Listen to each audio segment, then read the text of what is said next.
What's up, boys? It's Killian, fitness coach, natural bodybuilder, and content creator. In today's video, we're gonna go over my shoulder and arm day. I normally don't lift in my basement. This is my basement. It's super nice. I just don't use it enough. So I'm gonna use it today because I'm in a little bit of a rush. But I'm just gonna show you all what I do and what I would do with minimal equipment to hit my biceps, triceps, side delts, and rear delts. I'm not gonna do any front delt because I get a little bit too much work on my chest and back day. I also do push-ups to failure every morning right when I wake up. So they're really getting a lot of work right now, so I'm not gonna bother with them. But it'll be 16 sets total, super simple. 2 exercises for each muscle that I said. Yeah, let's get right into it. All right, starting off with triceps. This is gonna be a 45-degree single arm tricep extension. You will see that most of these movements I do single arm just because it's easier to not have any muscle imbalances. I like to start with my weaker side and then match the reps with my stronger side. Failing, all of these are failing in the 8 to 12 rep range. Once you can get more than 12, you need to up the weight. Very slow and controlled. Focus on form the entire time for every single movement. But these are absolutely a staple. These 2 tricep exercises that I'm about to show you, you could literally only do these and build some fucking crazy triceps. But the reason you see me kind of bending over to the side is because normally I would want the cable to be maybe like 2-3 inches over my head.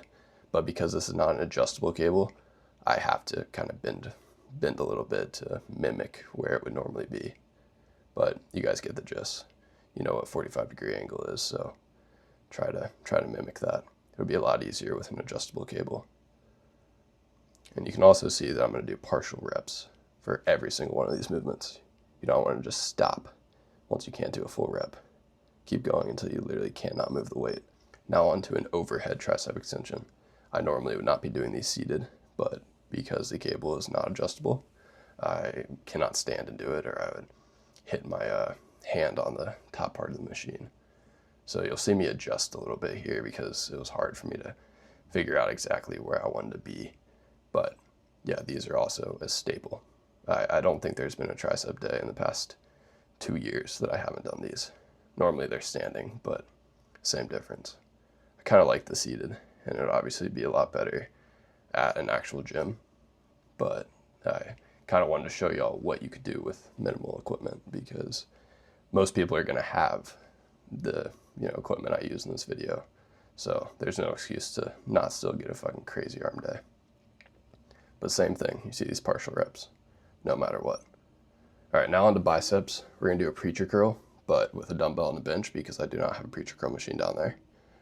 It's definitely not as good, but if you're controlling the weight and really making sure to bury your armpit into the pad as much as possible, you can get pretty close to a normal preacher curl.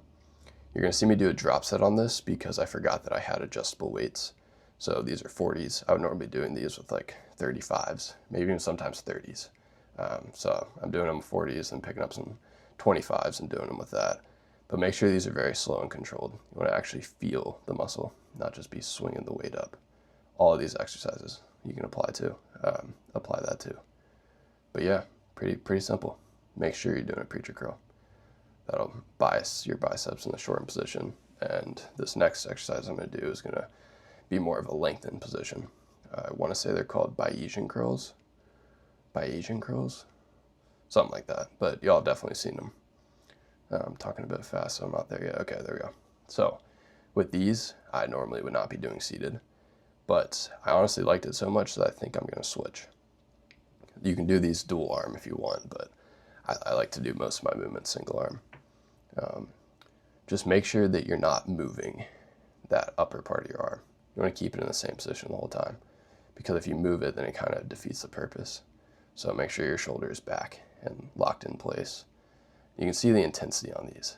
This is what every single exercise should look like. It should be like focused, full control, actually feeling the muscle. You do not want to just get through your sets because you're just wasting time. This whole workout took less than an hour. So you have the time. Just stay focused and actually go hard. I promise you'll see so many more gains. All right, now onto a lateral raise, but with an ankle cuff or wrist cuff, whatever you want to call it. Not everyone's insertions are going to be the same. So I want you to kind of mess around with what works best for you, because it might be directly to the side of your body. It might be in the scapular plane, a little bit in front of you, but just mess with it and Don't be afraid to put that other arm on your side delt to feel if it's, being hit more than your front delt, because a lot of people are going to hit their front delt way too much on these.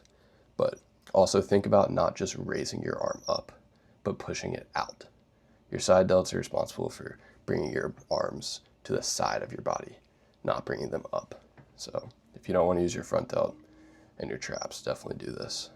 Now onto a chest supported lateral raise. These I'm doing dual arm because I wanted to do this as fast as possible, but still making every single rep count. Like full control, pushing out to the side, not just raising up. That's like the number one key with side delts, is you don't want to just pick up the weight, you want to push it. Your traps are inevitably going to be hit a tiny bit, but depending on how good you can get that mind muscle connection down with pushing out, not up, it'll completely change it. Full intensity, full control, partial reps to failure on every single movement.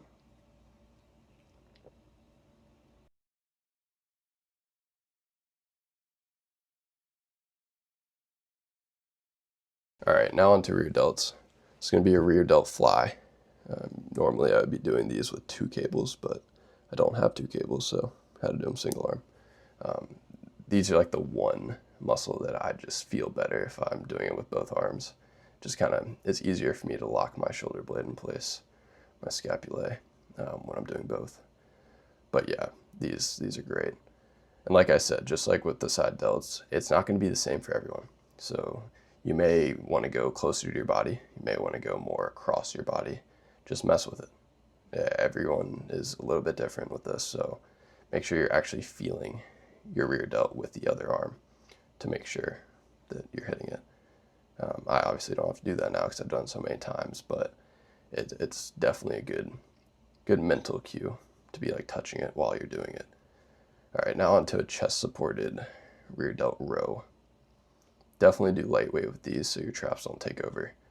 You want to keep your shoulder blades in the same spot if possible. It would be a lot easier to not hit your traps. They're inevitably going to be hit a tiny bit, but the more you can focus on like lightweight and actually elbowing behind you, not just picking up the weight, it's going to be a lot easier to hit them. But same thing, all of these fucking muscles, all these exercises, partial reps to failure in the 8 to 12 rep range. The partial reps do not count towards, the amount of reps that you get, but it's just easy to get to that number and then continue to do partial reps so you know you're actually hitting failure. Quick little pump check. Camera is not as focused as possible, but looking pretty fucking crazy. I've been lean bulking for about 2-3 weeks now, and I have not put on any body fat, which is pretty crazy, but I've went up about 4 pounds. A lot of that is water that is being reintroduced into my muscles because of the amount of carbs I'm having, but it's looking pretty crazy. I wish y'all could see what it actually looks like. The camera is quite ass, but yeah, pretty fucking simple. I'm going to be making a lot more of these, so I hope y'all enjoyed.